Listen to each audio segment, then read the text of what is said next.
Hey, Bougie. Welcome back to the channel.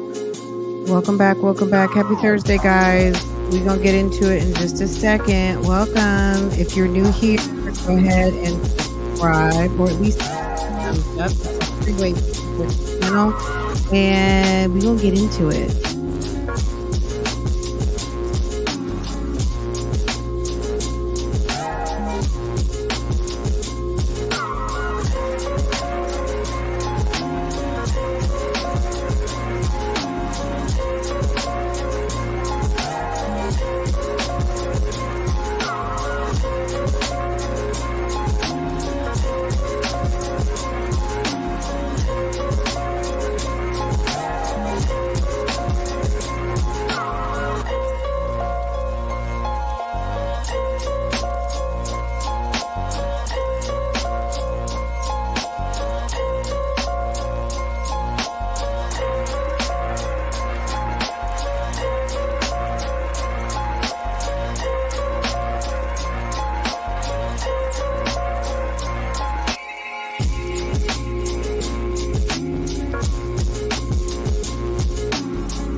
Hello, Bougie Gang. What's going on, everybody? How's everybody doing? Oh, look, it's Miss Broham. Is it Miss Broham? 7 months of supporting. Look at that. Thank you, sis. Your smile looks a little bit like I'm sure people have told you this, but I'm just going off this one picture. It's giving Sheree Whitfield like season 3 or 4. It's giving and then we have a Sheree. Okay. Okay. So yes, our good sis is giving me a Sheree, a She by Sheree. Okay, if you remember, yeah, like season 2, season 3, when Kim and Sheree became like really good friends, and Kim can thank Sheree for how she met Croy. Look at us. Look at me just pivoting to Real Housewives when it was good. The funny thing for me about Real Housewives right now is that Farrah has found Real Housewives clips on YouTube, and she is fascinated by Nene Bywig and Talk to the Hand. And I said what I said. And Phaedra, it's so funny that she is like finding all of this old stuff, which it's not hard because the internet is it's better than encyclopedia. Let's just keep it real. It's back in the day, our moms would have to tell us, go look it up in the encyclopedia. Now it's just, would you just look it up on your phone? Okay. Every time I hear Sheree, I think of the joggers. And her joggers might have been even cute back then, but I don't know. They got trashed real quick. Look, 10 years ago, with Rona, when Rona came, so let's just say Real Housewives has been around for a minute now. At least, I don't even know, 14 years. It's been around for a while, right? Um those so given the time Real Housewives has been around, and just go back to athleisure and how much money athleisure made when people weren't going out and people wanted something comfortable to wear.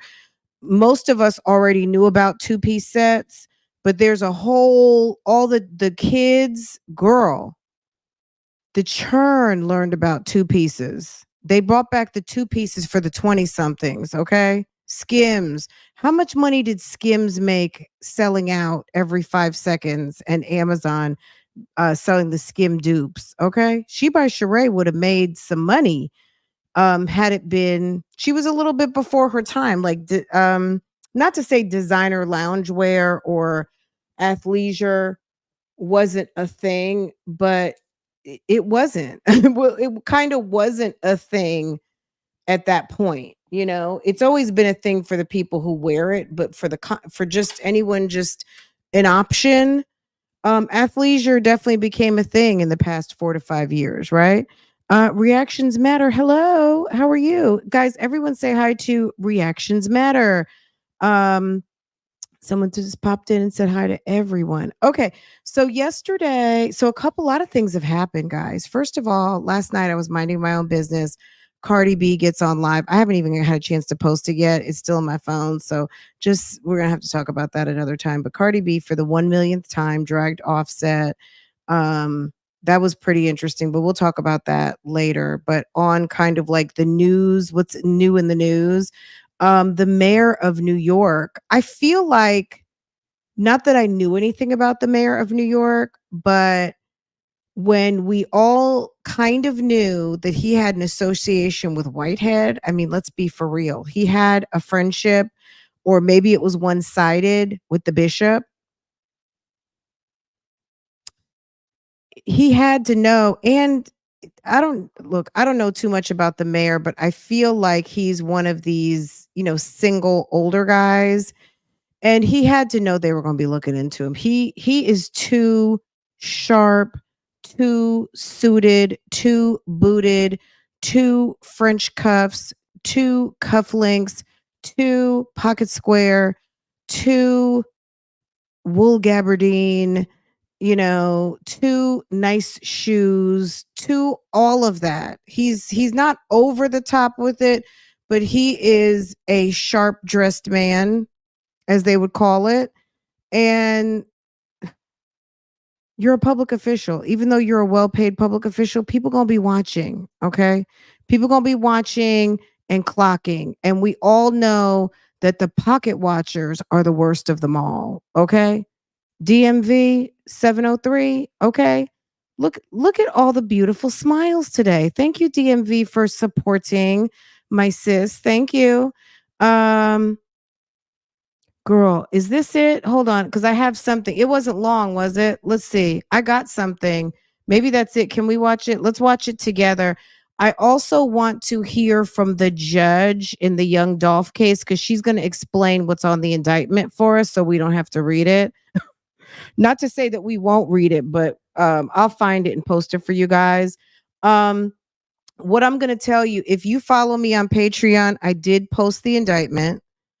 I am in the process of posting the, what is her name? Talia Graves complaint, the new lawsuit against Diddy. Like, I'm not gonna say I can't keep up, but my God, it's Diddy. Diddy is gonna spend a fortune in lawyers before it's all said and done. I mean, we know he's got deep pockets, but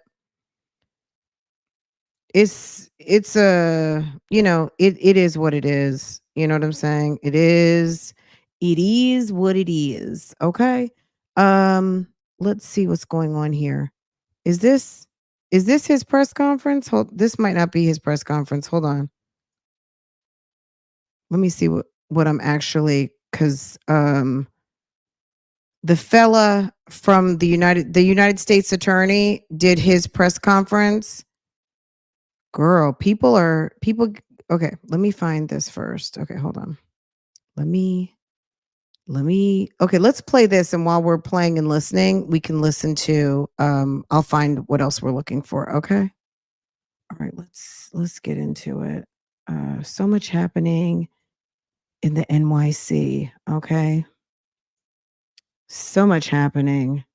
This is what I'm also going to say. Don't accept freebies. Freebies are, how they used to say back in the day? I don't know if they still say it. There's no such thing as a free lunch. There is no such thing as a free lunch. There's nothing that's free, y'all. Like, you got to be so careful these days to be appropriate with everything you do. Like they say, above reproach, above reproach. Did you guys ever watch The Tudors on HBO? It was the series about Henry VIII and all of his wives. It was so good.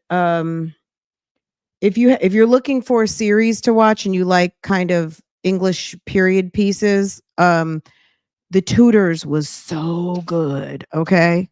Of course, season 1, 2, 3 were the best, but so good. Maybe season 1, 2, probably maybe going into 3. I don't know.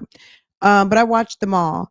Anyway, I remember after he lost his second wife and they were looking for wife number 3, because he had plenty, right? I remember him saying not that he didn't care, but he said she needed to be above reproach. He didn't want anyone having to say nothing about her. He didn't want anything to have been rumored. All of those things. Excellent. I feel like it was HBO. Hold on, let me look. The Tudors. It was so good. You'll thank me later.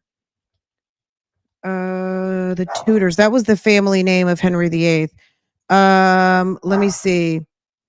It came out in 2007, and I think it was HBO. Where can we find it now? Where can we find season 1?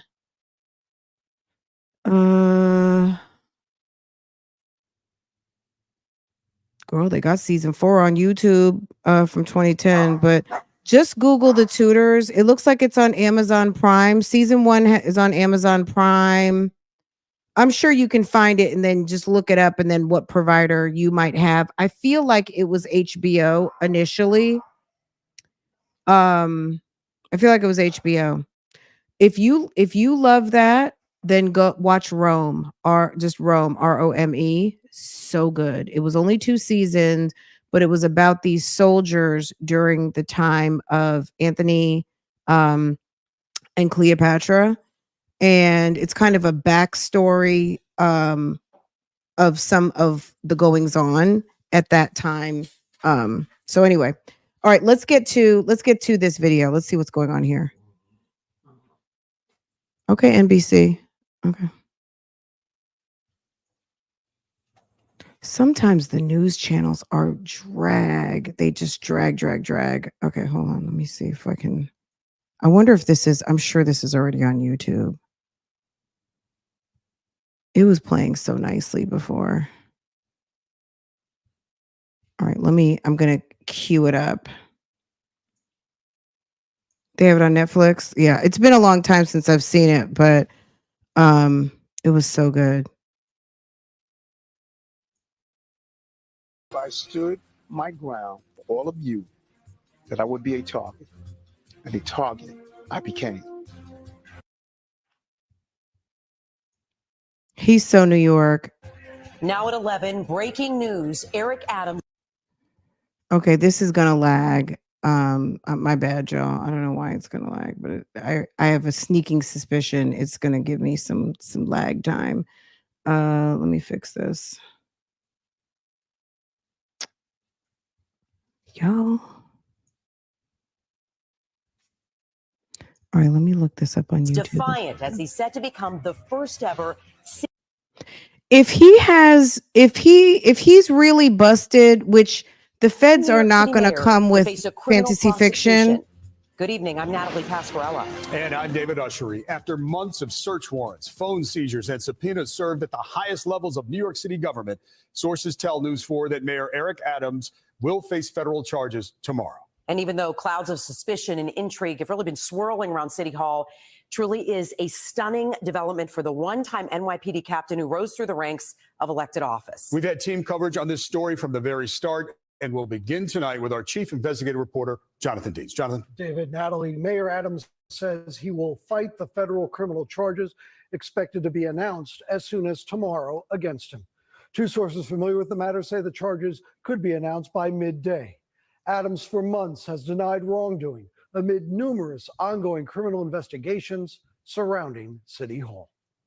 Mayor Eric Adams set to become the first New York City mayor to face federal criminal charges as soon as tomorrow, according to two sources familiar with the matter. Details of the expected criminal counts not yet known, but the mayor and his administration have been under scrutiny amid several ongoing criminal investigations. Among them, a campaign finance investigation where questions have swirled if the mayor's past campaign took foreign money from individuals in Turkey and whether the mayor had played any role in that matter. The mayor has repeatedly denied any wrongdoing and issued a statement. My fellow New Yorkers, it is now my belief that the federal government intends to charge me with crimes. If so, these charges will be entirely false, based on lies. As for the expected criminal charges, a spokesman for U.S. Attorney Damian Williams declined to comment. Spokespeople for the FBI and the city's Department of Investigation also did not comment.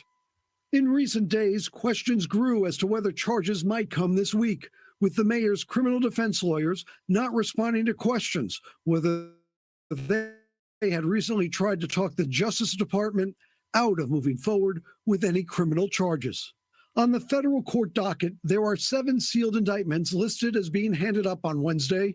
All day, reporters were asking which, if any of these, might touch upon the Adams administration. The criminal charges not yet public, and to date, no one else has been accused of any wrongdoing. I have been facing these lies for months. The expected charges against Adams come amid questions about possible improper overseas fundraising, as well as 5 other investigations surrounding City Hall and the NYPD.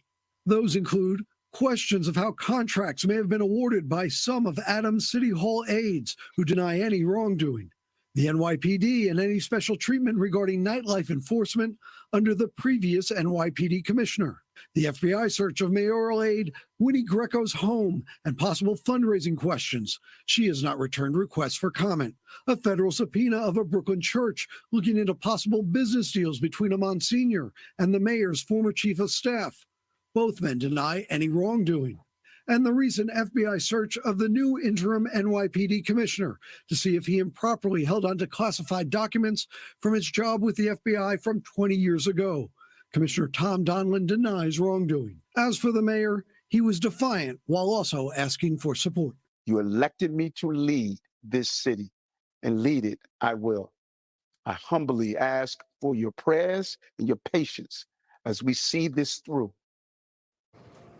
No word when Mayor Adams might have to appear in federal court on any charges. We are expecting a news conference from the feds tomorrow, but so far the U.S. Attorney, the FBI, and DOI officials not saying if or when they plan to officially detail the expected charges against the mayor. David and Natalie. John, truly historic developments coming out tonight. I know you've been covering this. Let's talk a little bit about the potential connections to the Turkish government. I know there's been a lot. Girl, 2024, let me just say 2024 is going to go out with a bang, okay? 2024, baby.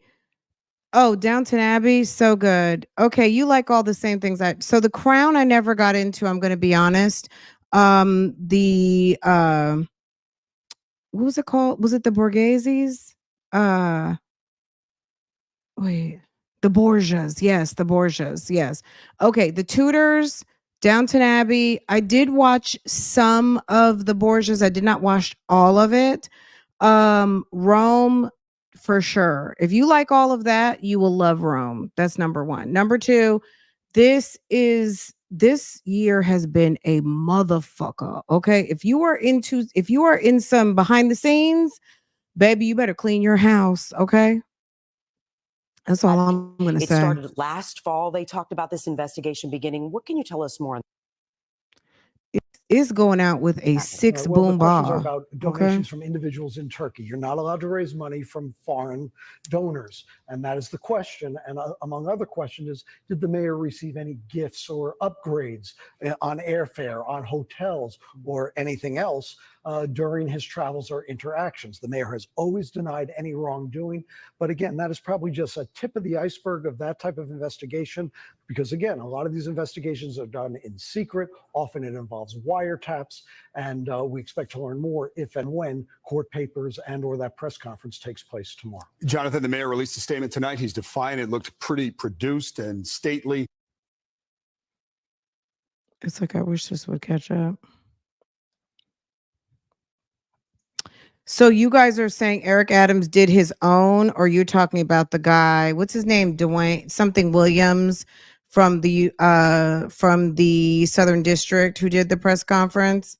New York and Atlanta isn't playing with these alleged criminals. I don't think anywhere is, just to be honest.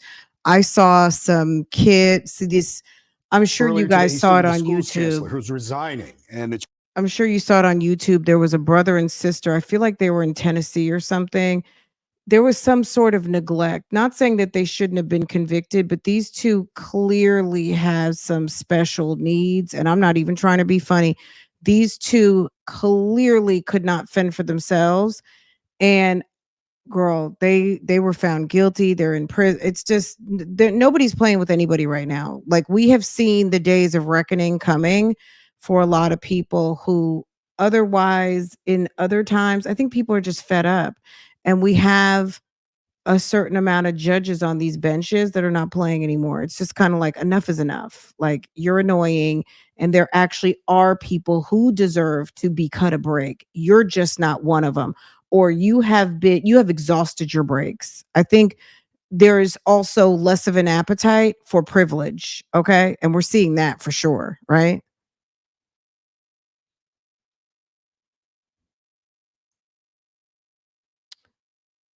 Michael and Karen, yes, the said this has two. nothing to do with the current events. Girl, But what that do we was know sad.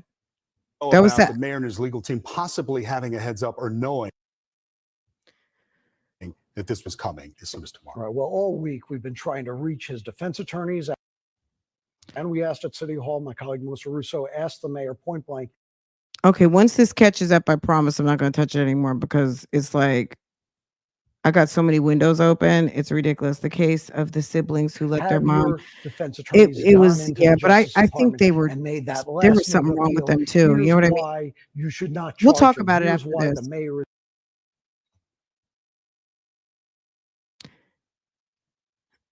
Let me try to get this back on track. I feel like it's trying to catch up with itself, so it's kind of lagging behind. Yeah, the story that we're kind of talking about, the brother and sister, the mom was bedridden and they did not, but they had a sister. How did the sister not be culpable? You know, your brother and sister are not up to par to be able to take care of themselves and another adult. Like, they were kind of child minded in a way, right? And I don't know how she skated, and because they lived in the house, nothing happened to her. I don't get how they had to carry the whole burden, but everybody might see it different. I just feel like that was your mom too, and you didn't check in, and didn't you know that they could barely take care of themselves? How did you expect them to be doing a wonderful job for mom?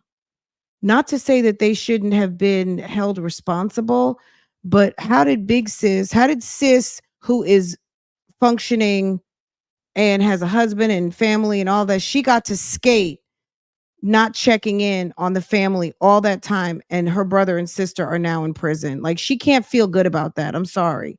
So I don't know. I have my feelings about that. I feel bad for those people, because I feel like they weren't 100% in their right mind or full capacity to have that complete burden on them. I think that's like blaming a 7-year-old or something. You know, they were very much not, you know what I'm saying? They had child minds, put it that way. Okay, let's see if we can get back to this. Defense attorneys, and we asked at City Hall. My colleague Melissa Russo asked the mayor point blank, have your defense attorneys gone into the Justice Department and made that last minute appeal. Here's why you should not charge him. Here's why the mayor is innocent. Again, they did not comment, but our understanding is those kinds of meetings did take place in recent weeks, and apparently the U.S. Attorney and the Justice Department have decided to move forward. Jonathan Deist, our chief investigative reporter, thank you. We know you've got a lot more work to do on this story in the coming weeks and months. Our government affairs reporter, Melissa Russo, has been communicating with the mayor's team in anticipation of this. So, Melissa, we have to ask you, what are they telling you tonight? Well, Natalie and David, close aides and associates of Mayor Eric Adams have been telling me as recently as within the last half hour that the Southern District still had not notified the mayor nor his defense team of any indictment. They are insisting that they learned about these charges from the media. If I'm charged, I know I'm innocent. I will request an immediate trials so the New Yorkers can hear the truth. It's a major blow for Mayor Eric Adams, who has insisted for the past year he follows the law. I sleep well at night. Tonight, after claiming to have learned the news from reporters and without knowing which specific charges he will face, Mayor Adams said whatever the charges are, they are lies. He implied the investigation is overly aggressive and politically motivated, prompted, he thinks, by his criticism of the federal government response to the migrant crisis. They searched the home of our new police commissioner, looking for documents from 20 years ago. His NYPD commissioner had resigned. His interim named commissioner is now under federal investigation. His DOE commissioner has now resigned. His deputy mayor is under a federal investigation. We just saw investigations expand into 5 other countries. This is not about rumor. Under intensifying pressure to resign tonight, Mayor Adams says he will not. If that changes, public advocate Jumaane Williams would become acting mayor, triggering a mandatory nonpartisan special election within 80 days. Waiting in the wings, Adams's existing Democratic rivals, including Controller Brad Lander, former Controller Scott Stringer, and state lawmakers Jessica Ramos and Zellner Myrie, who posted, "This is a sad day and especially painful for so many Black New Yorkers who put our hope and faith in this mayor." Former Governor Andrew Cuomo also exploring the role of mayor, according to discussions described by several sources familiar. Former Mayor Bill de Blasio also reacting tonight. I do think we have to be really careful here. We haven't seen anything specific. We don't know what this is yet. We haven't heard a defense. So I'm feeling very, two different feelings at this moment. And the Southern District ultimately did not bring any criminal charges against former Mayor de Blasio, but they did at the time issue an unusual statement noting the high burden of proof in these government corruption cases and suggesting that de Blasio had violated the intent of the law. Now, just a few minutes ago, one close advisor to the mayor told me that there has still been zero contact from the prosecutors in this case, suggesting that the mayor may not be afforded some of the courtesies that a public figure are sometimes afforded, for instance, turning themselves in, or will he wait until the press conference to see what the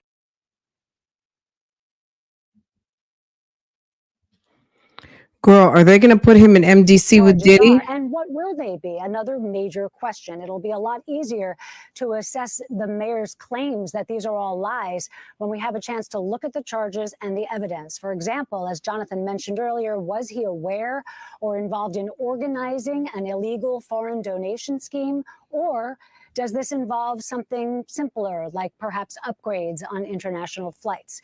We may know more tomorrow. Natalie and David. Hopefully a lot to be discovered tomorrow. Melissa, thank you for digging deep there. News 4's Ida Siegel getting people's reaction to the mayor's indictment at this hour. Well, then they go to the streets. Okay. What are folks saying to you, Ida? Yeah, that's right, Natalie. We've been talking to New Yorkers here for the last hour or so, and people are shocked. Hi, what do you think about the mayor getting arrested? Give us your first thoughts. Hi, tell me, what are your thoughts? Is my foundation a yes or a no? I think she's overly powdered. Oh my God. Okay, let's see. Crime doesn't pay. Okay. You know my favorite one? It's not the crime, it's the cover up.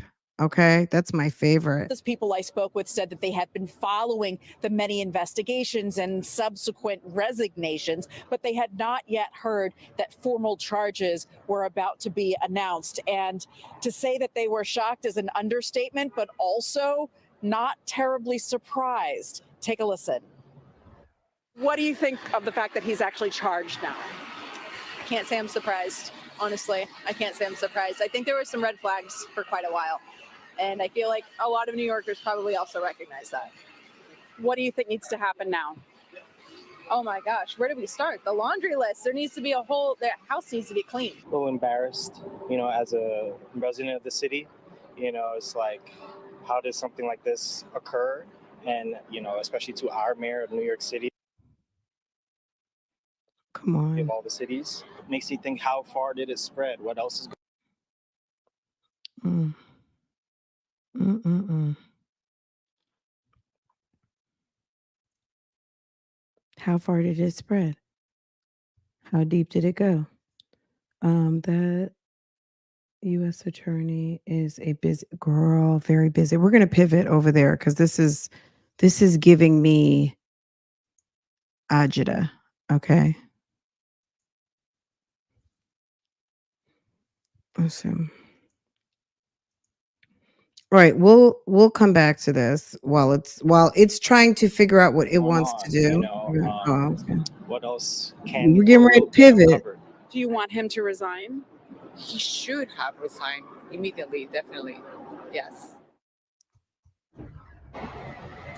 And in fact, most of the people we spoke to tonight also agree that he should resign immediately. Lots of people feel uncertain and insecure about how the city will be run in the coming weeks and months. While its leader is fighting federal criminal charges, people want to make sure that their services and that the ability to govern itself maintains during this period. And lots of people we spoke with think the solution to that falls in the mayor resigning immediately. Okay. Reporting live from Columbus Circle, Ida Siegel, News 4, New York. All right, Ida, getting some immediate reaction. Thank you, Ida. We continue tonight. They had all hands on deck for this one. They're like, okay, now we're going over here. We're down in the subway. Let's talk to some more people. I'm just kidding. I don't know where they're going to go next. Is it Ida Siegel? Ida with the strawberry blonde hair.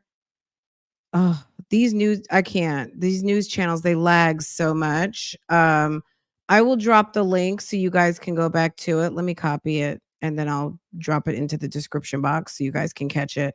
Coverage with News 4's Jessica Cunnington, who's live outside Gracie. Girl, now someone's live outside the mayor's house. Girl, I was thinking that we mentioned Mayor Ed Jessica, Koch. what are you seeing and hearing?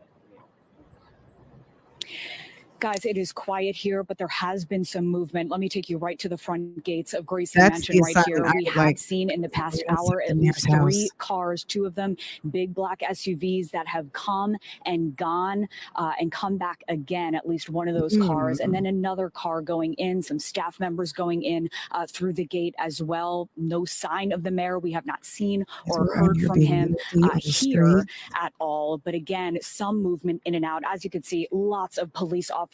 At one point, they were standing right in front of the gate, as well as just regular New Yorkers here on the Upper East Side who are either walking their dogs or coming here specifically to stand and just be curious, to take a look Be and nosy. see what is going on here. It was after, of probably course, some New hearing the Yorker news. Bougie So again, gang. not too much happening here. Very calm and quiet. But again, we have seen at least 3 cars come and go here from Gracie Mansion. I'll send it back to you guys. Good to check in with you at this hour, Jess. Where else are Thank we you. going to next? For more I'm legal loving analysis, this we'd like to report. bring in Robert Gottlieb, a former Manhattan prosecutor and veteran trial attorney handling both white-collar and criminal Girl, cases. some Nesto Robert, good to glasses see you. We on. don't know the specific charges, but based on your experience and the months of the investigative moves by the Southern District, what's your initial reaction to how it played out today? Listen, I am not surprised at all. Anybody who's been following the news, you didn't have to be a lawyer, recognizing that search warrants are being issued to various and sundry people in the administration. The mayor's phone, his laptop, was seized pursuant to a warrant almost a year ago, there was very little doubt that ultimately he was the target. And there became increasingly clear signs of pressure with everyone resigning. His chief counsel resigned, a week ago, suddenly, immediately. He's People very resigning social, from you're saying, police Dion, commissioners, right? new police Too commissioners, social. house being searched. It was clear that there was an indictment that was going to come down very quickly. Now, Robert, understanding that you don't know the evidence, we don't know the evidence, but just broadly speaking, what could the possible defense strategy be right now? Well, right now, the defense strategies go to say what I would say. He's presumed innocent. 1 second, don't be so fast.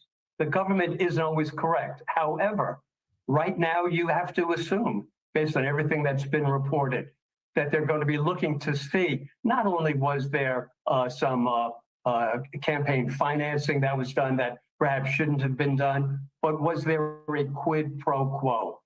In order for the Southern District to pursue an indictment, I assure you, it was more than some technical violation that they believe they have evidence. I am sure that they are looking to see, is there a quid pro quo? Is there some benefit that was received by the mayor? Was there some such as we palm saw with Senator greasing? Menendez recently receiving gold bars, receiving a free limousine.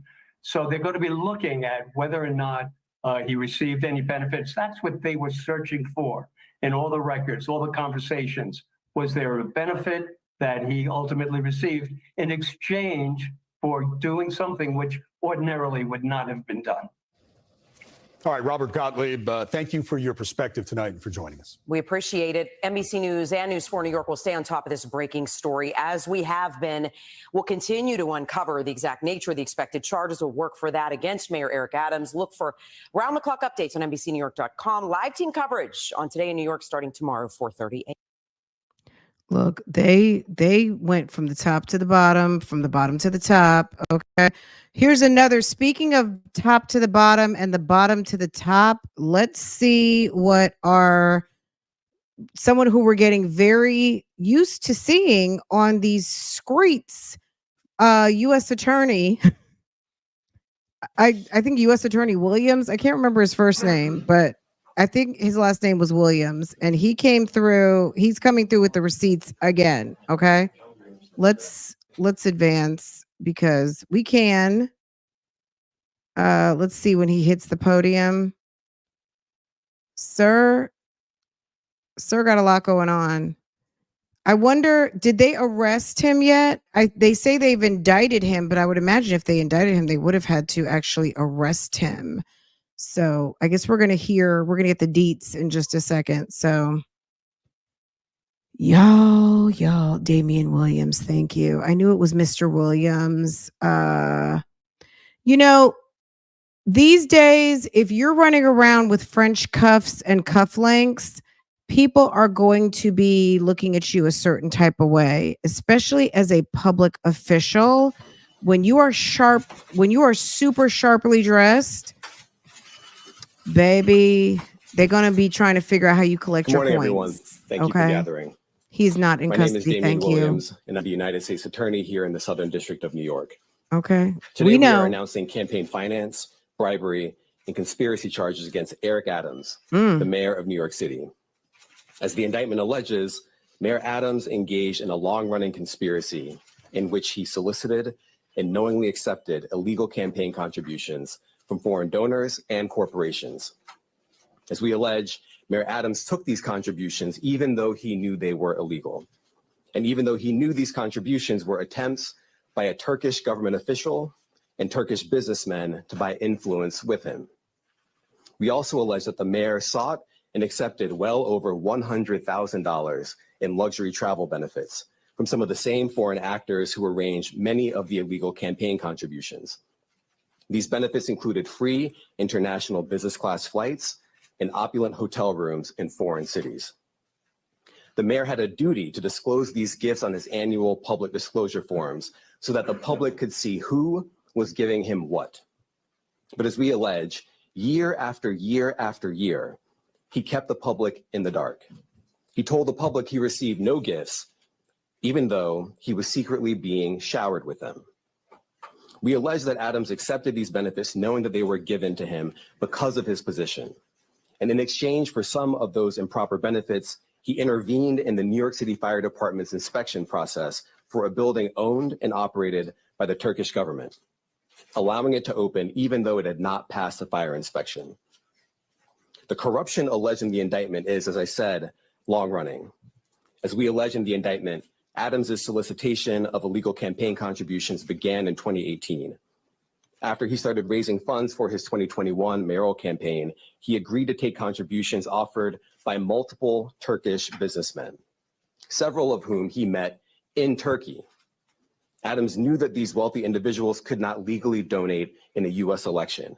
Federal law clearly prohibits foreign donations. That's how we protect our elections from foreign influence.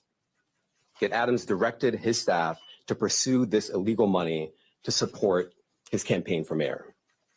And as we allege, Adams continued to pursue foreign money in secret well into 2021. And it didn't stop with his first campaign for mayor. As we allege, in 2023, the mayor rekindled these corrupt relationships, seeking more illegal campaign contributions from some of the same foreign sources to support his re-election campaign. Adams also took contributions that broke other laws. As we allege, he sought contributions from businessmen far in excess of what the law allowed. He also allegedly sought contributions from corporations, which are not allowed to contribute at all in New York City elections. Many of those illegal corporate contributions were organized by the same people who organized the illegal foreign contributions. And Adams allegedly disguised them all in the same way by accepting the money through so-called straw donors. A straw donor contributes someone else's money, hiding the money's illegal source. Okay, that's a good question. Who asked that? I wonder who ratted down the mayor. Do you think so? He gave Diddy a key to the city. I didn't mean for that to rhyme, but it just does.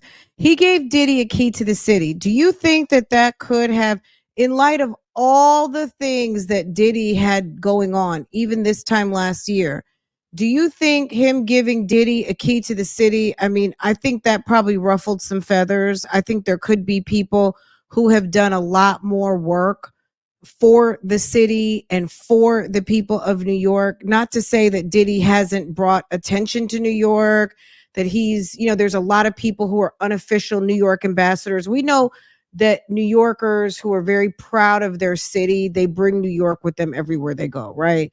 There are some people who are so New York. To say someone is so New York, that's not a bad thing to say. There are some people that they are from up top when you hear them, right? And specifically there are some people they are New Yorkers, period, right? Diddy does bring that, but Diddy has had problems. Diddy is not someone who is above reproach. And Diddy had problems when he was given the key to the city. And I think that maybe people question that. They thought that there was a problem with that. Also, his association with Whitehead. Also, he's flashy. Let me tell you something, and you guys may beg to differ. He's single, okay? He's a 60-plus-year-old single man. Someone said in the chat he parties a lot. People are going to, this is not the 80s or the 90s. You used to see Mayor Koch out there. When I was a kid, Koch was the mayor for a long time, followed up by David Dinkins. I remember when I went to college, Dinkins had just become mayor, okay, which will tell you like 88, something like that. But for as long as I can remember, Koch was mayor, and he was single, and he had alleged girlfriend, like a longtime girlfriend, like this guy does, not Dwayne Williams, but Adams, right? I don't know, but not to say anything nefarious. I don't know. He's got a son. I did a little homework. But what I'm saying is, I think at a certain point, people see, like, even if whatever type of relationship he could be involved in, I think when you're in a state relationship, it shows some stability. Now, he'd been tied to a lady who's very beautiful, a lady who's comparable in his years, very nice looking, attractive woman. But I still think it gets some attention. So people are going to look into you. They're going to dig into you. They're going to see what you got going on. And also to the state attorney's point, the U.S. attorney's point, not only was he given, the way I read that or heard that was that he was given numerous opportunities to come clean. When you get a gift from a dignitary, you have to claim it, and sometimes you have to give it up, right? Or you have to reimburse. And really, they don't even want you doing that. They'd rather have you not accept it, or if you accept something, it goes into an archive, it goes into the office for everyone. It's not a personal gift. You're not allowed to. And many corporations that have government contracts, they have the same type of rules. I'm sure many of you can attest to that. If you work for, let's say, the Fortune 10, you work for the top 10 largest companies and they're doing business with the government, there are so many rules and regulations that you have to follow about vendor relationships. If you have dealings overseas, what you can accept, all of those things have to be declared, what you kindly have to say no to. You have to pay for your own dinners, right? And that's why they give you money to do all of that stuff. So he was given ample opportunities to disclose. Furthermore, when he was questioned about it, what they're also saying is that he lied about it, right? So not only did you not disclose it, when you were questioned, you lied, okay?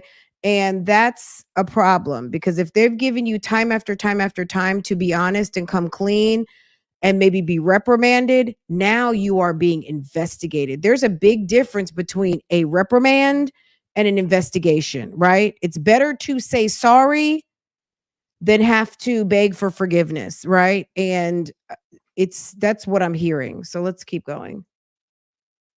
Such as a foreign businessman, a corporation, or a wealthy New Yorker who has already contributed the maximum amount allowed.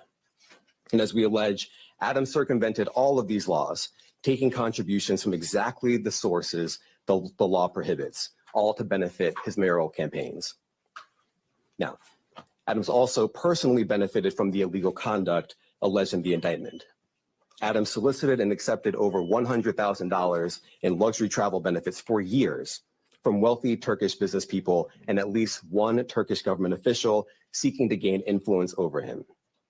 Adams started accepting undisclosed luxury travel benefits at least as early as 2016. He took these benefits nearly every year through 2021. Here are some of the benefits that we uncovered during our investigation. In 2016, Adams flew to India through Turkey and received 2 free round-trip upgrades for business class seats. That's the highest class on Turkey's national airline. Those upgrades were worth more than $12,000, and none of it was publicly disclosed. In 2017, Adams accepted free business class tickets for himself and his travel companions to France, Turkey, and China. And he was put up in the Bentley suite in the St. Regis Hotel in Istanbul. All of that was worth more than $41,000, and none of it was publicly disclosed. Not the Bentley suite. Also in 2017, he flew to China, again, through Turkey, and accepted 2 free business class tickets for himself and a companion.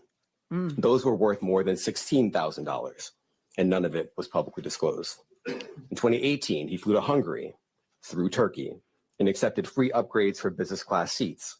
Those were worth more than $12,000, and none of it was publicly disclosed. In 2019, he flew to Turkey and accepted a free upgrade to business class for his companion and a free stay in a lavish suite at the St. Regis Hotel in Istanbul. That was worth more than $9,000. And again, none of it was publicly disclosed. In 2021, Adams solicited business class tickets to Istanbul, stays at luxury hotels and resorts, yacht tours, and meals. As we allege, he asked to pay.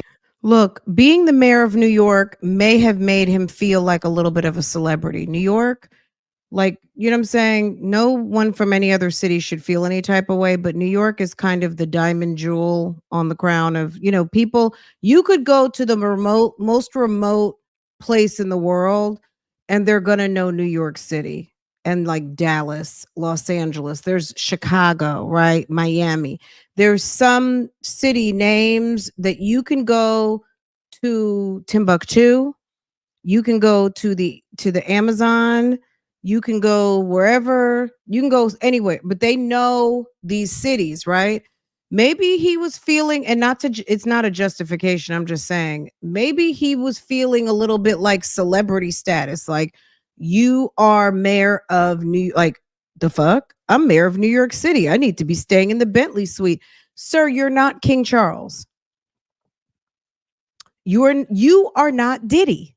You are a public official you're the mayor of New York, Washington, D.C., right? Of course, the capital. Glorious, of course. Yes, the DMV, but more so Washington, D.C., the capital, right?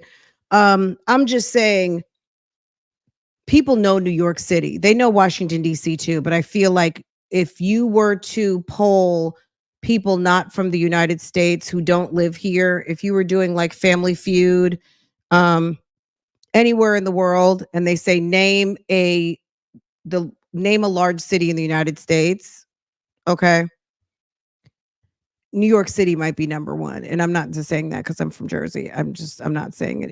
It's kind of like, you know, I'm not saying that that's what it is. I'm just saying that that's how he may have felt, like he's the king of the USA because he is mayor of New York City. And people don't, you know, for him to behave in such a manner, to feel like he has to show up in these foreign countries and be treated in such a way, or that he needs to sleep in these luxury suites when I'm sure he's got security and all kinds of stuff, that I'm sure the city just doesn't pay for all that, right? I think I think it's just giving to me an air of, I'm feeling myself and I'm feeling like I'm top dog out here, and I need to have all of the accoutrements that come with being the mayor of New York, and my cufflinks and my nice suits. This guy is a well-tailored man, Eric Adams. Okay. So I think he was definitely feeling himself. Pay a nominal fee for all of this in order to disguise what we allege were in fact bribes.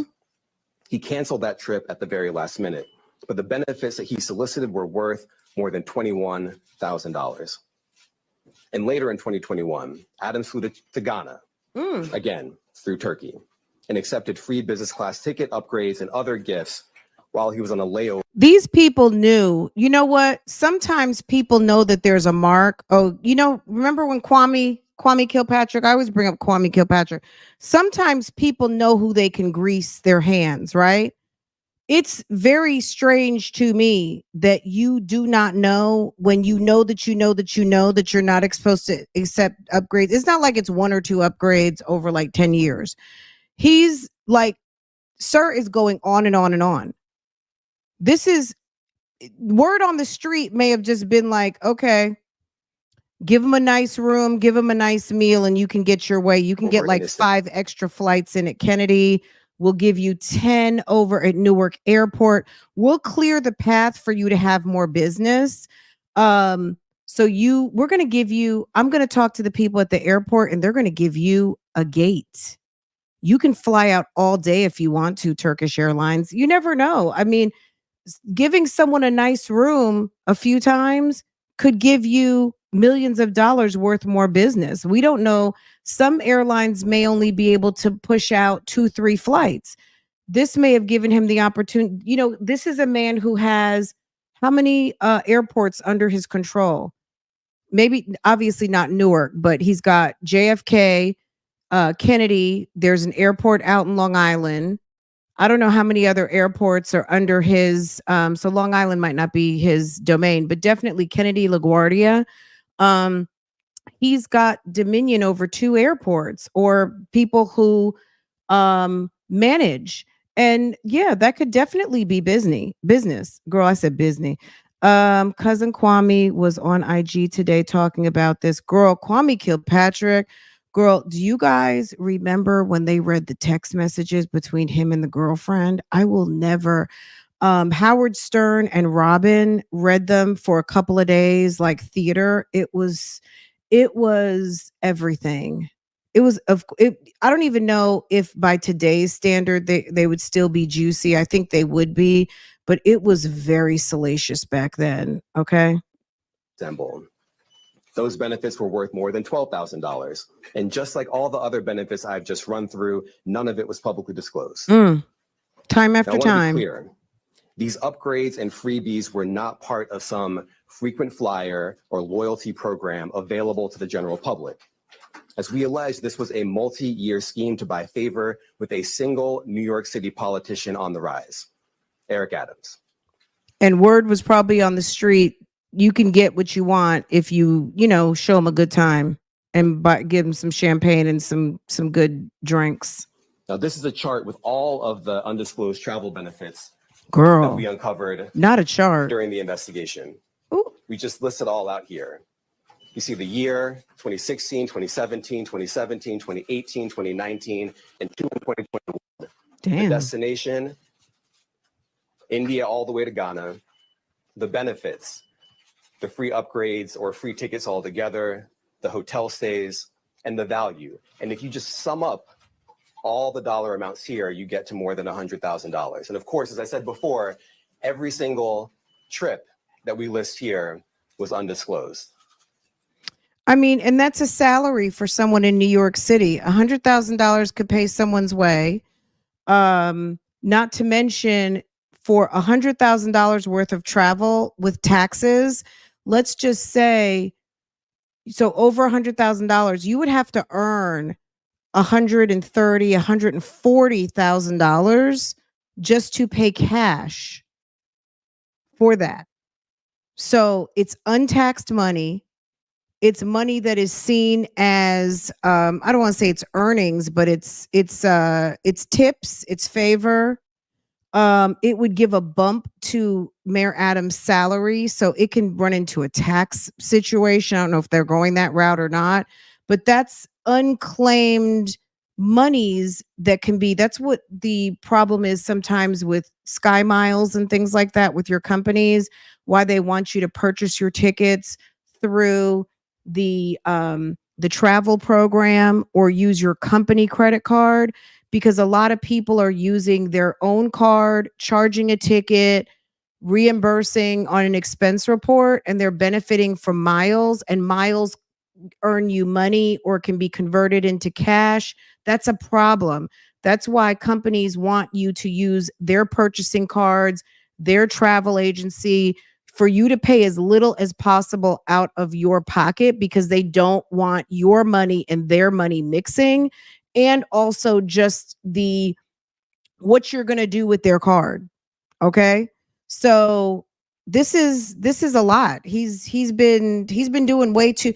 He was doing, like, have they even looked into his credit cards yet from the city? As we allege in the indictment, in addition to not disclosing these benefits, Adams sometimes created fake paper trails to try to cover up the travel benefits he solicited and received. Let me give you one example. Adams wrote emails to his staff suggesting he paid for his 2017 business class flights on the Turkish airline when, as we allege, he did not. Those flights were worth a lot of money. Just one ticket alone cost more than $10,000. But months after taking the flights, Adams wrote an email to a staff member and told the staff member that he had left cash in her desk drawer and that she should send the money to the Turkish airline to pay for a trip he had already taken. As the indictment makes clear, that's just a clumsy cover-up. Now, just because Adams received benefits for free, that doesn't mean that there weren't strings attached. As we allege, a particular Turkish government official behind many of the benefits Adams sought and accepted gave Adams all these things to gain influence over him. Somebody might want their daughter to get married down at Tavern on the Green or something. Somebody might need a visa. Somebody's kid might want to go to college and was denied a visa. It could be something very simple. My daughter got accepted to University of Texas and we're having trouble with the visa. Can you help us out? Like, you never know what the favor was. It's not always a government contract. Sometimes it's a phone call. Hey, can you pull this from the bottom of the stack? You never know how you're being used and how people will try to use you.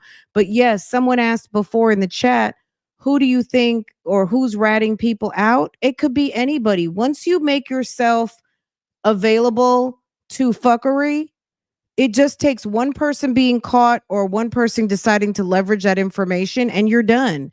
everybody in the circle is done. We allege that Adams knew that and took the benefits anyway. We allege that when the Turkish government official needed him, Adams also took corrupt official action in exchange for some of the luxury travel benefits. In 2021, the Turkish government official was trying to open a brand new high-rise building in Manhattan that would house Turkey's consulate. There was significant time pressure because the Turkish official desperately needed the building to be open in time for a visit from Turkey's president. This building was important to the Turkish official, and it was important to Turkey. But the FDNY's fire safety professionals wouldn't let the building open because the building hadn't passed an inspection. And not just that, some of the people at FDNY thought the building had so many issues and defects that the building was not safe to occupy. So the Turkish official sent word to Adams that it was, quote, his turn, unquote. Eric, my brother, we need a favor. We need a favor. We need our opening to happen on time. I don't even know what a Turkish accent sounds like, so forgive me, all of my Turkish friends out here. As we allege, Adams delivered and pressured the fire department to let the building open.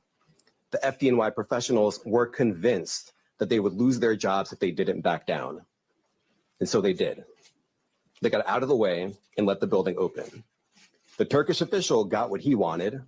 And as we explained in the indictment, just 4 days after Adams held up his end of the bargain, he went right back to soliciting more travel benefits from the Turkish airline. Now, I want to make 3 things crystal clear. First, the conduct alleged in the indictment, the foreign money, the corporate money, the bribery, the years of concealment, is a grave breach of the public's trust. Public office is a privilege. We allege that Mayor Adams abused that privilege and broke the law. Laws that are designed to ensure that officials like him serve the people, not the highest bidder, not a foreign bidder, and certainly not a foreign power. These are bright red lines. And we allege that the mayor crossed them again and again for years. That is the only reason we are here today. Second, this investigation continues. We continue to dig, and we will hold more people accountable. And I encourage anyone with information to come forward and to do so before it is too late. And third, the Southern District of New York remains committed to rooting out corruption without fear or favor and without regard to partisan politics. We are not focused on the right or the left. We are focused only on right and wrong. That is our duty, and we will fulfill it. Now, today's charges are the product of a tremendous partnership. I want to thank our partners at FBI and the New York City Department of Investigation who have been with us every step of the way. And finally, I want to commend the outstanding career prosecutors from SDNY who are handling this case. Celia Cohen, Andrew Rohrbach, Hagen Scotton, and Derek Wickstrom, and the chiefs of the Public Corruption Unit, Laura Pomerantz and Robert Sobelman. It's now my pleasure to turn the podium over to FBI Assistant Director in Charge, James Dennehy. Okay, 1 second before James comes up to the podium. He delivered another smackdown. Okay, Mr. Dwayne Williams, U.S. Attorney, another smackation. Who else is next? Girl, we don't know, but somebody knows. Okay, who's next? I guess everybody can get it. Okay. He's like, excuse me while I collect my receipts. Good morning, and thank you for being here today. I'm not going to say Indictment anything. of a sitting mayor is not just. Is it Damien? My bad. It is Thank a you, Clarissa. reminder that no one is above the law or beyond reproach. He did. And it serves as a sobering moment for all of us who place our trust in elected officials. Today's indictment sends a powerful message to every elected official in this country. Public service is a profound responsibility and should be a noble calling. When that's perverted by greed and dishonesty, it robs us of our trust. It's a pact between leaders and their communities, built on the pillars of trust, accountability, and transparency. When that pact is broken, The consequences ripple far beyond one office or one election cycle. We know not all leaders are corrupt. We know there are countless public servants who wake up every day with the intention of doing right by their constituents. But we cannot ignore the shadow cast by moments like this. When trust is eroded, it takes years, sometimes decades, to rebuild. The weight of today's actions falls not just on the indicted official, but on every other public official who must now work harder to earn the public's confidence in them. It's important to remember accountability isn't just about punishing those with alleged wrongdoings. It's about lifting the communities they've let down. It's about rebuilding, restoring, and reimagining what public servants can and should do. It's up to us to demand more from our leaders, to hold them to the highest standards, and to remind them that the power of public office should never be abused. While some may be disappointed today, let me encourage you not to be defeated. The strength of our communities, our faith in one another, and our collective resilience are far greater than the alleged failings of any one individual. In closing, I'd like to thank the U.S. Attorney for the Southern District of New York. It's quite possible when Adams put that money in the drawer, he said that, Mr. Williams said that he tried to reconcile a trip by putting cash in the drawer of one of the admins and told her to reimburse that to the officials or whatever. That could have been the first call. Because you know what I mean? You never know what the test is. The test could have been, sis, what you gonna do with that money? So he gave her cash. Why didn't he write her a check? So he gave her cash. What did she have to do? Cash that in or write some sort of, I don't know what she would have even done with that money to convert it, go buy a money order, go buy, I don't even know, a cashier's check from whose account? Like that was almost bringing her into this nonsense. I probably would have reported it.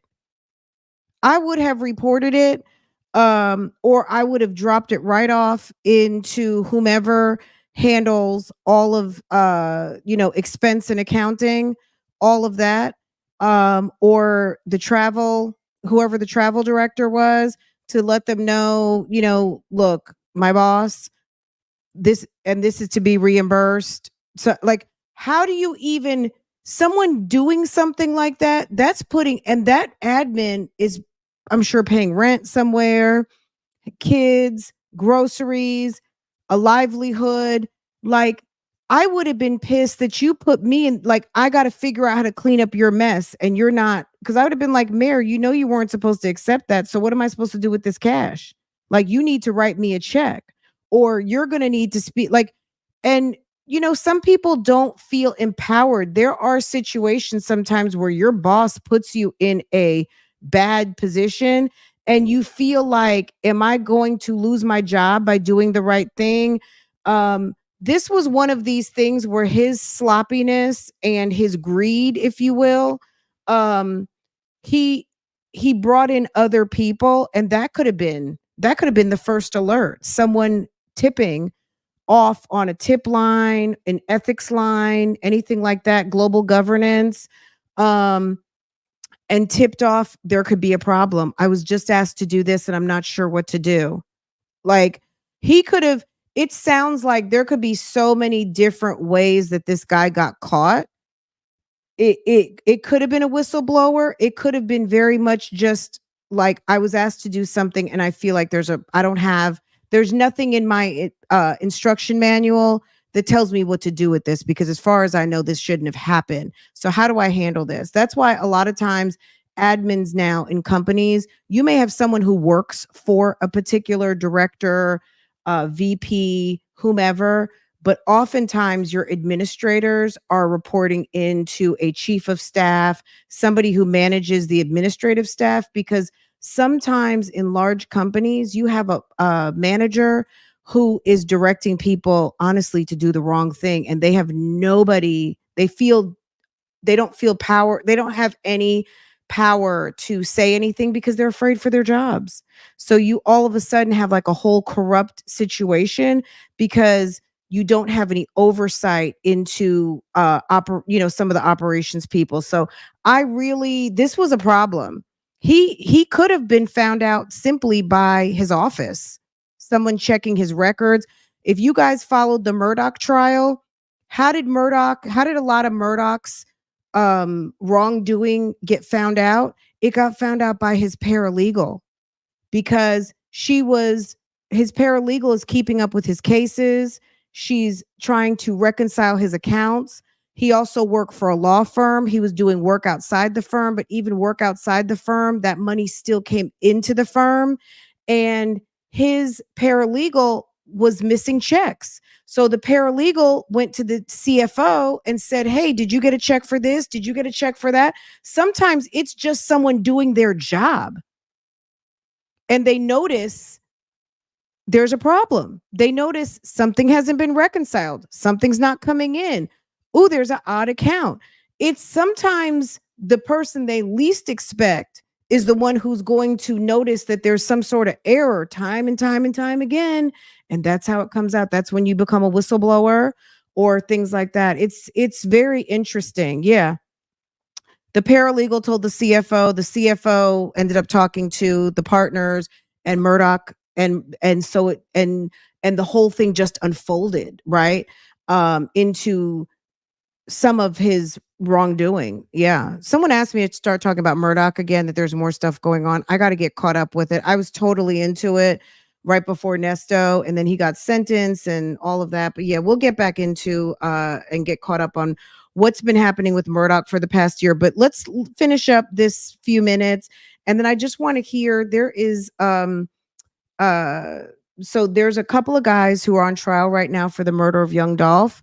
And for those of us who listened, who are keeping up with Nesto, remember that Nesto was upset because he had just found out young Dolph had been killed. And I think that was one of his clients, allegedly, or he was out there trying to buy a command center, some weird shit, right? So let's listen in. We're going to finish this up and then we're going to listen to that. And I think we're going to be good. Damian Williams and his office, Commissioner Jocelyn Strauber, and the New York City Department of Investigation and her team, as well as my team, the Public Corruption Squad here at FBI New York. Thank you. I'd like to welcome up Commissioner Jocelyn Strauber from the New York City Department of Investigation.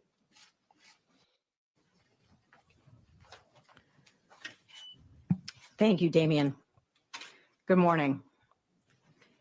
Today, for the first time in New York City's modern history, we announce criminal charges against the sitting mayor of New York City. As our highest elected official, the mayor should set the standard for all of city government. I'm going to cut this one. Let's pivot. I did put the link to this press conference in the chat. I know some of you were saying that you saw it. I think Pam did a reading of the indictment. I did post the indictment for anyone who wants to read it for themselves. I put it in Patreon already. I am going to post the new Diddy lawsuit if you're keeping up with that. I'll have some other stuff posted by the end of the day. I have so much stuff to post in Patreon. It's ridiculous, but check Patreon if there's anything that you're looking for. Okay. And the links for these videos we just watched are in the description box. I'm going to pivot to this one because I am kind of keeping up a little bit. I got sucked in a little bit yesterday and it's quite interesting. And this is Judge Jennifer Mitchell. And ma'am is going to explain the charges against Justin Johnson in the young Dolph murder trial. So let's hear what's going on. Justin is one of the defendants, And yesterday, his co-defendant, well, let's listen and then we'll talk about it. Crimes charged and pleaded. The first count of the indictment charges the offense of conspiracy to commit first-degree murder. Embraced and included within the offense are the lesser included offenses: facilitation to wit, conspiracy to commit first-degree murder. The second count of the indictment charges the offense of first-degree murder. Embraced and included within the offense are the lesser included offenses of second-degree murder, facilitation to wit, first-degree murder, facilitation to wit, second-degree murder, voluntary manslaughter, aggravated assault, facilitation to wit, voluntary manslaughter, facilitation to wit, aggravated assault, simple assault, facilitation to wit, simple assault. The third count of the indictment charges the offense convicted felon in possession of a firearm. The court will now explain to you the law applicable to count 1 in this indictment. Conspiracy to commit first-degree murder. Any person who conspires to commit an offense is guilty of a crime. For you to find the defendant guilty of conspiracy to commit first-degree murder, the state must have proven beyond a reasonable doubt the existence of the following essential elements: that the defendant entered into an agreement with one or more people to commit the offense of first-degree murder. It is not necessary that the object of the agreement be attained, and that each of the parties to the conspiracy had the intent to commit the offense of first-degree murder, and that each party acting for the purpose of promoting or facilitating the commission of the offense of first-degree murder agreed that one or more of them would engage in conduct which constitutes the offense of first-degree murder, and that one of the parties to the conspiracy committed an overt act in furtherance of the conspiracy. An overt act is an act done by one of the parties to carry out the intent of the conspiracy, and it must be a step toward the execution of this conspiracy. Intent means that a person acts intentionally when it is the person's conscious objective or desire to cause the death of the alleged victim. Conspiracy is a continuing course of conduct which terminates when the objectives of the conspiracy are completed or the agreement that they be completed is abandoned by the person and by those with whom the person conspires. The objectives of the conspiracy include, but are not limited to, escape from the offense, distribution of the proceeds of the offense, and measures other than silence for concealing the crime or obstructing justice in relation to it. Abandonment of a conspiracy is presumed if neither the person nor anyone with whom the person conspired does any overt act in pursuance of the conspiracy during the applicable period of limitation. If an individual abandons the agreement, the conspiracy is terminated as to that person only if and when the person advises those with whom the person conspired of the abandonment, or the person informs law enforcement authorities of the existence of the conspiracy and of the person's participation therein. However, mere presence is not sufficient to support a conviction. Facilitation to wit, conspiracy to commit first-degree murder. Any person who commits the offense of facilitation to wit, conspiracy to commit first-degree murder is guilty of a crime. For you to find the defendant guilty of this offense, the state must have proven beyond a reasonable doubt the existence of the following essential elements: that the defendant knew that another person intended to commit the specific offense of conspiracy to commit first-degree murder, but did not have the intent to promote or assist the commission of the offense, or to benefit in the proceeds or results of the offense, and that the defendant furnished substantial assistance to that person in the commission of the conspiracy, and that the defendant furnished such assistance knowingly. Conspiracy to commit first-degree murder has been defined on page 4. Knowingly means that a person acts knowingly with respect to the conduct or to circumstances surrounding the conduct when the person is aware of the nature of the conduct or the circumstances, or that the circumstances exist. A person acts knowingly with respect to a result of the person's conduct when the So it sounds like she's reading the jury instructions. So this trial has been going on all week, and she is reading the instruction to the jury. I think they rested their case. So let's just listen to person some is more. aware that the conduct is reasonably certain to cause the result. The requirement of knowingly is also established if it is shown that the defendant acted intentionally. Intent means that a person acts intentionally with respect to the nature of the conduct or to a result of the conduct when it is the person's conscious objective or desire to engage in the conduct or cause the result. The court will now explain to you the law applicable in count 2 in this indictment. First-degree murder. Any person who commits the offense of first-degree murder is guilty of a crime. For you to find a defendant guilty of this offense, the state must have proven beyond a reasonable doubt the existence of the following essential elements: that the defendant unlawfully killed the alleged victim, Adolph Thornton Jr., and the defendant acted intentionally. A person acts intentionally when it is the person's conscious objective or desire to cause the death of the alleged victim, Adolph Thornton Jr., and that the killing was premeditated. A premeditated act is one done after the exercise of reflection and judgment. Premeditation means that the intent to kill must have been formed prior to the act itself. It is not necessary that the purpose to kill pre-exists in the mind of the accused for any definite period of time. So do y'all think that these jury instructions are confusing? So let me just read this to you really quick. As the state rested its case against the man charged with killing Memphis rapper Young Dolph, yesterday somebody testified. Okay, I think his name was Cornelius Smith, right? As the state rested its case against the man charged with killing Memphis rapper Young Dolph. If you haven't seen the video, you got to see it. The defense asked for an acquittal, claiming prosecutors failed to make their case. The motion to acquit following the prosecution's case is a common tactic during the criminal trials. We saw that with Karen down there in Florida, who killed the lady AJ. They tried to ask for an acquittal at the end, and it was like, sorry, ma'am. Okay.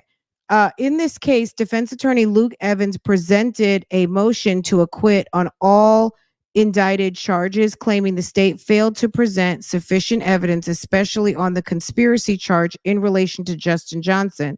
I would argue that the court that based on the proof we have thus far, there is insufficient proof, any agreement prior to the homicide that would allow a jury to ever, by any rationale or fact, find him guilty of conspiracy to commit murder in the first degree. Cornelius Smith Jr. and Hernandez Govan had originally been set to go on trial at the same time as Johnson, all charged in the murder and conspiracy of killing Adolph Thornton Jr. Evans claimed the testimony of Smith showed a conspiracy between Govan and Smith, but not Johnson. Evans said Johnson was not there when Smith testified and that had conversations with Govan and Anthony Mims, some guy named Big Juke. Govan, who the defense has said in their opening was expected to testify, did not take the stand before the prosecution rested.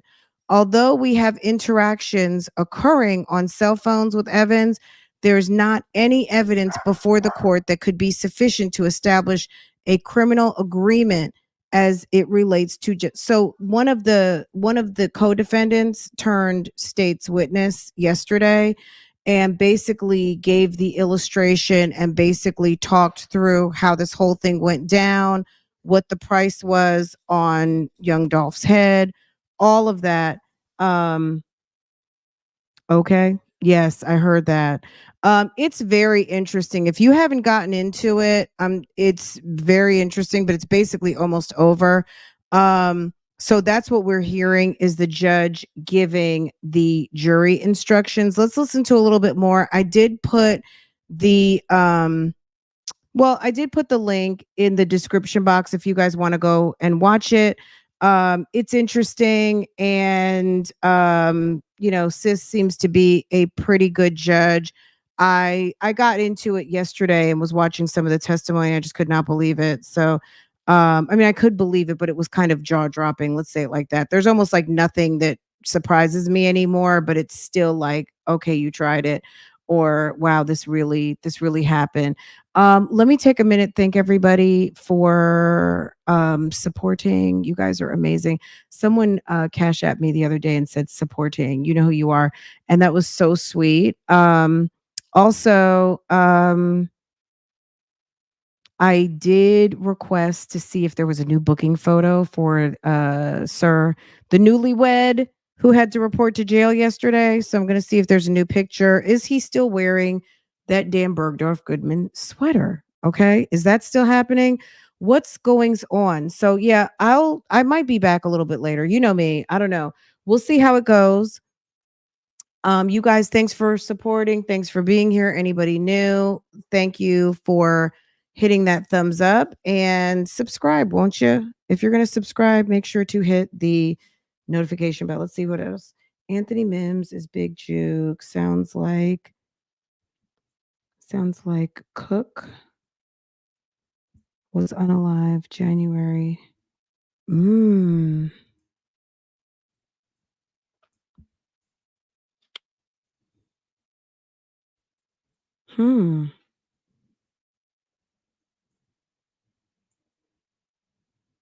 Yes, I remember that now. Yes, I remember that happened. That's right. I had to think about that for a second. Yes. There's been a lot happen. When you see that video, that was crazy. If you have not seen the video, where did I see that? Maybe I was watching it on Law and Crime. I'll share the link. I also have the lady I promised you guys, the lady who reminds me of Kathy Bates, who does the Catherine Boone, excuse me, the Sarah Boone recaps from Canada. She's interesting as well.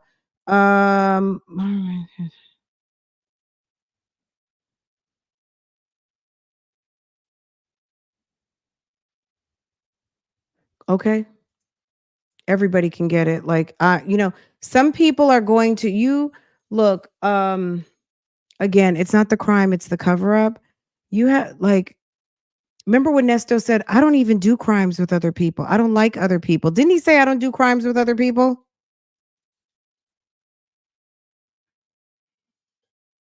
Okay. Anyway, guys, I'm gonna let y'all go. You guys comment down below. Tell me what you think. A lot going on. If you're not seeing a lot going on, you think nothing's going on, nothing's on the YouTube streets, you must not be subscribed to the right places, because let me tell you something. There is a lot going on, and it's all happening. It's almost impossible to talk about everything how we do, because we like to deep dive and talk about stuff on a continual basis. But my God, there is so much going on. It's absolutely ridiculous. So if you're into the news, if you're a true crimer, if you like hearing about damn corruption, shenanigans, RICO, murder, all of the things, baby, there's a lot going on. Okay. There's a lot going on. And the good news is you're not in it, right? That's the great news, is that we're not in it. Okay. Okay. Yesterday was amazing. I really enjoyed it. I love Nyla. Nyla is so sweet. I love her. And I love talking to people who love kind of hot topics, and like we vibe on some of the same things, and it's so fun talking to her because it just feels like a phone conversation or a FaceTime or something. So thank you everybody who came through for that. I enjoyed it. At the end of the day, we know what the outcome was going to be. It wasn't really, I don't think that judges are in the practice of making people stay married that don't have to be. I think that there's no kids, there's no money, there's no nothing. The man's been in jail for 2 years. I mean, it was pretty standard. I think it was just like the first step in a lot of people feeling like this man, Mr. Williams, has gotten away with way too much for way too long. Right. I feel like that's the general vibe, is that there are people who don't like Williams because he represents for a lot of, he's kind of the face of a lot of people who have victimized people, and also just to get some justice, see some people get some justice, get another bad one off the streets type thing. And also, a man having a wife should be a precious thing. And this is someone who, with a lot of lack of regard, had a nice wife and tried to trash her, and didn't do the right things by her. And he's been deserving every kind of step of the way. Hey, Houston Foodie. Hey, boo. He's deserved everything he's gotten along the way. And we're just going to see what the outcome is. I know that people feel like the bloggers, and I'm going to say, just speak for me, have something against Mr. Williams. At the end of the day, it's the sum and total of the evidence and the case that is presented in front of us regarding what he is accused of doing.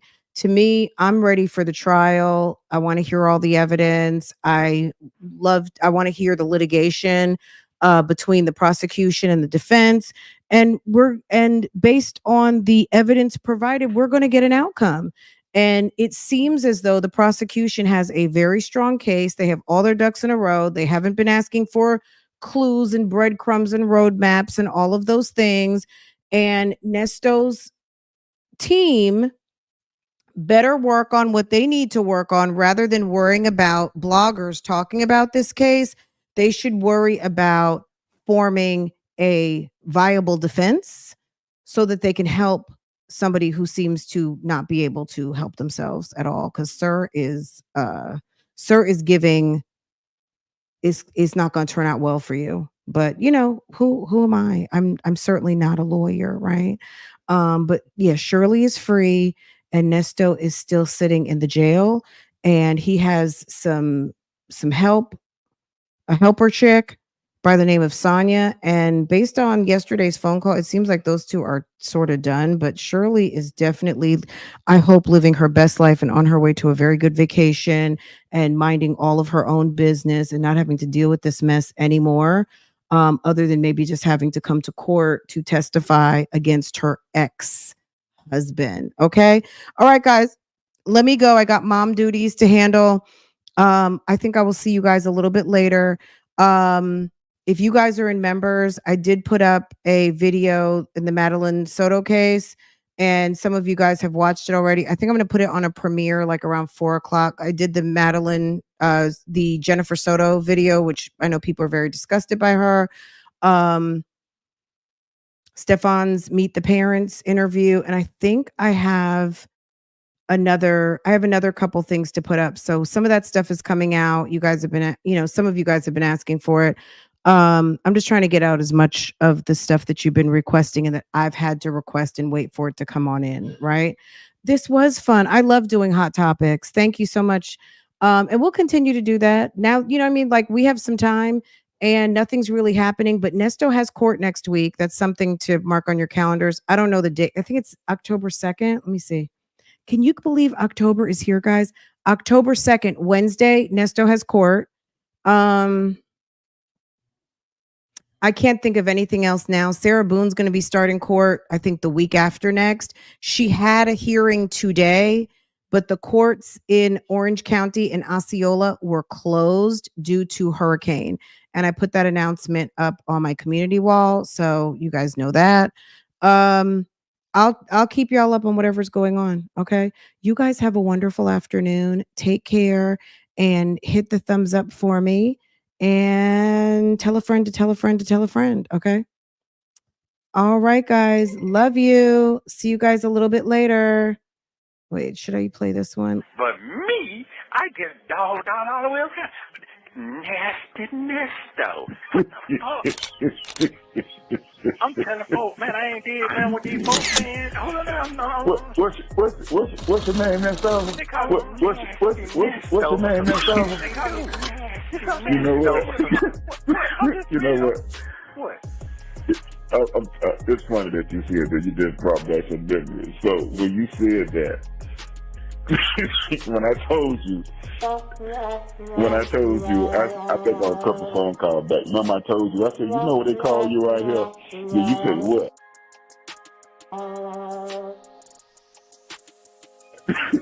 And I said they call you nasty Nestos, right? However I said it. So they don't took my voice. I can speak to that. As to 23 CP 215407 at our last hearing, the state did move to null process or to decline that particular case.